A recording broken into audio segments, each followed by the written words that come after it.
వాక్యమును అనగా మీ రక్షణ సువార్తను విని.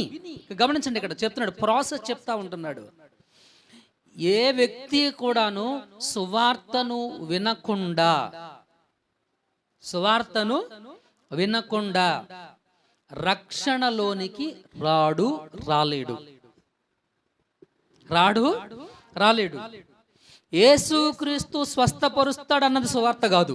ఆయన స్వస్థపరుస్తాడు, ఆయన గుణం. ఎందుకంటే ఆయన దేవుడు కాబట్టి, ఆయనలో దైవత్వం ఉంది కాబట్టి, సృష్టికర్త కాబట్టి ఆయన బాగు చేస్తాడు. కాబట్టి ఇక్కడ సువార్త ఏంటి అంటే ఆయన మరణ పునరుద్ధానాలు. నీ పాపము నిమిత్తము ఆయన మరణించాడు, నా పాపముల నిమిత్తమే, మన పాపముల నిమిత్తమే ఆయన సమాధి చేయబడ్డాడు, మన పాపముల నిమిత్తమై ఆయన 3వ దినమున పునరుద్ధానుడే తిరిగి లేచాడు.